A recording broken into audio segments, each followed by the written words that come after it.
بقول له يا سيد أنا رجعت على لبنان، أتمنى إنك ترجع كمان على لبنان.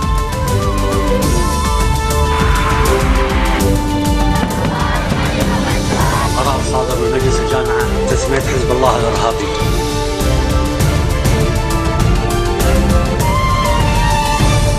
Bonjour à tous et merci de nous rejoindre sur Futur TV pour cette nouvelle édition de la rédaction. Tout de suite les titres. Saad Hariri prêt à coopérer avec la Russie, notamment sur le dossier militaire. Le chef du Courant du Futur a rencontré le ministre russe des Affaires étrangères à Moscou.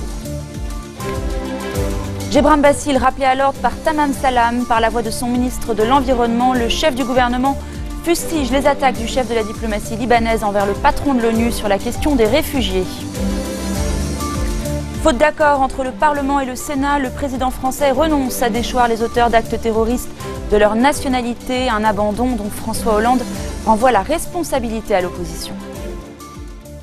Le Liban est prêt à coopérer avec la Russie, notamment sur le plan militaire. Déclaration de Saad Hariri depuis Moscou. Bachar el-Assad ne peut pas faire partie de la solution en Syrie, précise le chef du Courant du Futur, arrivé hier soir en Russie. Il s'est entretenu aujourd'hui avec le chef de la diplomatie russe, Sergueï Lavrov. Une visite qui serait la conséquence d'une initiative russo-américaine pour mettre fin à la vacance présidentielle au Liban. Les deux puissances ont prévu de rencontrer chaque chef des blocs parlementaires libanais. C'est en tout cas ce que croit savoir le quotidien Al-Liwa. Le scandale des réseaux illégaux a fait perdre 200 millions de dollars au Liban alors que l'État est censé avoir le monopole sur ce secteur. C'est le constat d'Hassan Fadlallah. Le député présidait ce matin une réunion de la commission parlementaire des télécoms. Il assure que 4 relais frauduleux ont été repérés. Hassan Fadlallah souhaite que la justice accélère les procédures à l'encontre des individus arrêtés dans le cadre de l'enquête. Et de son côté, Ali Hassan Khalil a fait savoir que le ministère des Finances a déposé une plainte. Tamam Salam ne pourra présider le Conseil des ministres prévu demain. Le Premier ministre vient de perdre sa mère. La séance est donc reportée. La conférence nationale du dialogue qui devait avoir lieu aujourd'hui est elle aussi annulée. Elle devait porter sur la réforme de la loi électorale. La polémique autour de l'attitude du ministre des Affaires étrangères, Gebran Bassil, lors de la visite la semaine dernière du secrétaire général des Nations Unies, Ban Ki-moon, au Liban, gonfle chaque jour un peu plus. C'est au tour du Premier ministre Tamam Salam de critiquer cette erreur de protocole. Le point avec Serge Berberi. Gebran Bassil, toujours sous le feu croisé des critiques. L'absence du chef de la diplomatie sur le tarmac de l'aéroport de Beyrouth pour accueillir le secrétaire général de l'ONU, Ban Ki-moon, la semaine dernière, ulcère au plus haut point le gouvernement. Une erreur de protocole à peine voilée, d'autant plus que le ministre des Affaires étrangères n'avait prévu aucun entretien avec le patron des Nations Unies. Un comportement inacceptable, selon le ministre de l'Environnement, qui s'est exprimé ce matin au nom du Premier ministre Tamam Salam. Les décisions de politique étrangère sont prises en fonction de l'intérêt national, et l'intérêt national du Liban exige que les hauts représentants étrangers soient respectés. À ce manquement grave aux règles de la diplomatie s'ajoutent des déclarations hostiles à l'ONU.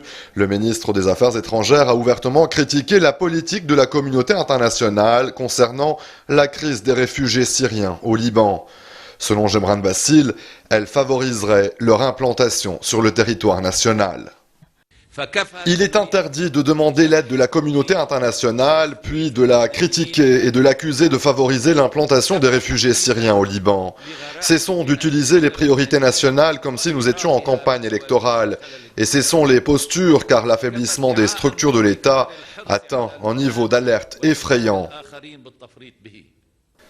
Le bloc parlementaire du Courant du Futur a appelé cette semaine le chef de la diplomatie à présenter ses excuses au patron de l'ONU, estimant que Gebran Bassil était soumis au diktat du Hezbollah. Et pour soutenir des pays comme le Liban qui croulent sur le fardeau de la crise syrienne, Ban Ki-moon appelle à une hausse exponentielle de la solidarité mondiale.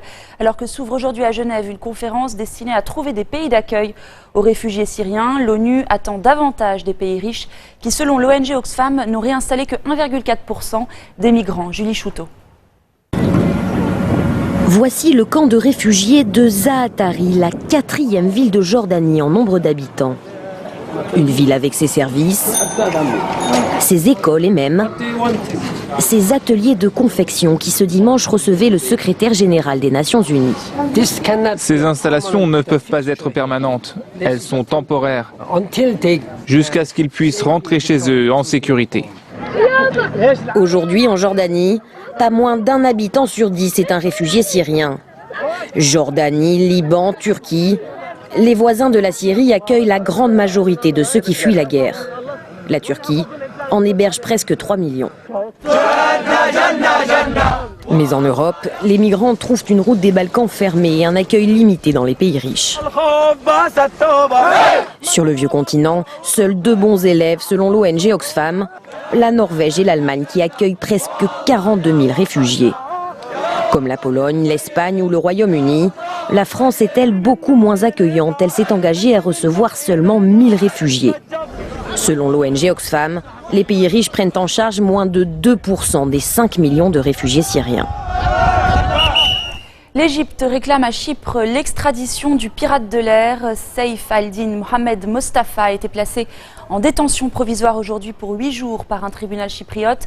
L'homme jugé instable psychologiquement a détourné hier un avion vers l'aéroport de Chypre.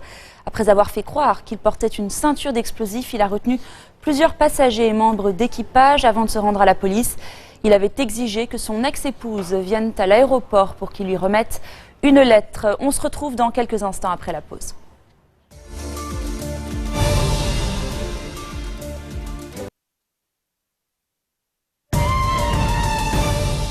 Faute d'accord entre le Parlement et le Sénat, le président français renonce à réunir le Congrès pour modifier la Constitution. Après 4 mois de controverses, François Hollande abandonne donc les 2 mesures phares qu'il avait lui-même proposées au lendemain des attentats du 13 novembre. Le projet de déchoir de leur nationalité les terroristes et la constitutionnalisation de l'état d'urgence. Un renoncement dont le président a tenté de faire porter, vous allez le voir, la responsabilité à l'opposition. On écoute le président français. J'avais également, 3 jours après les attentats de Paris et de Saint-Denis, proposé une révision de la Constitution pour mieux garantir l'utilisation de l'état d'urgence et pour priver de la nationalité française les terroristes qui portent les armes contre leur propre pays. Je constate aussi qu'une partie de l'opposition est hostile à toute révision constitutionnelle, qu'elle porte sur l'état d'urgence ou même sur l'indépendance de la magistrature. Je déplore profondément cette attitude. Au Pakistan, les autorités s'apprêtent à évacuer des manifestants islamistes dans la capitale. Ces derniers réclament la pendaison d'Asia Bibi, une chrétienne accusée de blasphème. La police leur a donné jusqu'à aujourd'hui pour quitter les lieux. Ce face-à-face tendu intervient 5 jours après l'attentat de Lahore revendiqué par les talibans. L'attaque a fait 70 morts, dont 29 enfants et une majorité de chrétiens. Aujourd'hui, des milliers de personnes ont rendu hommage aux victimes. Et après ces attentats, la communauté chrétienne au Pakistan se sent plus que jamais menacée, comme le confient ses habitants. Je vous propose d'écouter leurs témoignages. C'était juste à cause d'un manque de sécurité. Qu'est-ce que je peux dire d'autre? S'il y avait une meilleure sécurité, ça ne se serait pas passé. Les églises étaient protégées, mais pas les parcs. Les terroristes n'étaient pas focalisés sur notre communauté avant. Maintenant, toute leur attention est sur nous. Ça s'est passé le 15 mars 2015, ici, puis le 27 mars, au parc de Gulshan Park. Ils se sont dit qu'il y aurait plus de monde à Parc. Peut-être qu'il est temps que le gouvernement s'occupe de nous aussi. Les tirs de missiles iraniens sont indispensables au dialogue et à la diplomatie. Déclaration d'Ali Khamenei pour le guide suprême. Le renforcement de la capacité militaire de l'Iran ne signifie pas que son pays est contre la négociation. Les Occidentaux ne partagent pas, eux, cet avis. Paris, Washington, Londres et Berlin invitent aujourd'hui le Conseil de sécurité à se saisir des violations que représentent, selon eux, les essais balistiques de Téhéran. Nouvel épisode dans la crise politique que traverse le Brésil. La décision du parti du mouvement démocratique brésilien de quitter la coalition gouvernementale. Ce parti centriste était jusque-là un des piliers historiques de la coalition au pouvoir.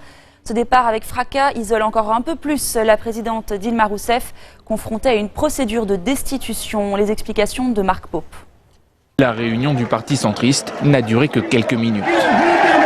Par acclamation, l'allié historique du Parti des travailleurs a voté sa sortie de la coalition au pouvoir. Il appelle maintenant ses ministres à démissionner du gouvernement. À partir d'aujourd'hui, à partir de cette réunion historique pour notre parti, le PMDB se retire du gouvernement de la présidente Dilma Rousseff. Si cette décision du parti centriste était attendue, elle pourrait être fatale à la présidente Dilma Rousseff qui doit faire face à une procédure de destitution. Ses détracteurs l'accusent d'avoir maquillé les comptes publics. En cas de destitution, c'est lui, Michel Temer, vice-président centriste, qui lui succéderait jusqu'aux élections générales de 2018. Pour l'heure, Dilma Rousseff doit former cette semaine un nouveau gouvernement. La décision du PMDB arrive à un bon moment. Cela offre une excellente opportunité à la présidente Dilma de reconsolider son gouvernement. Cette semaine, Michel Temer, en tant que vice-président, devait être aux commandes du pays le temps de la visite de Dilma Rousseff aux États-Unis pour un sommet sur la sécurité nucléaire. Mais après ce nouveau revers, la présidente a décidé d'annuler son déplacement. Voilà, c'est la fin de cette édition. Tout de suite, le rappel des titres. Saad Hariri, prêt à coopérer avec la Russie, notamment sur le dossier militaire. Le chef du Courant du Futur a rencontré le ministre russe des Affaires étrangères aujourd'hui à Moscou. Gebran Bassil, rappelé à l'ordre par Tamam Salam, par la voix de son ministre de l'Environnement, le chef du gouvernement fustige les attaques du chef de la diplomatie libanaise envers le patron de l'ONU sur la question des réfugiés.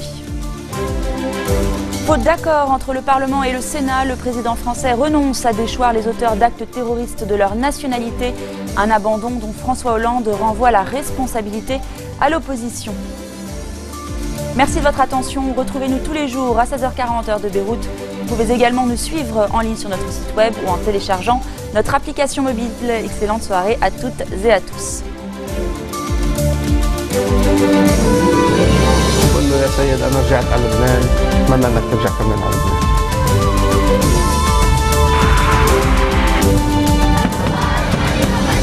قرار صادر من مجلس الجامعة تسمية حزب الله الإرهابي.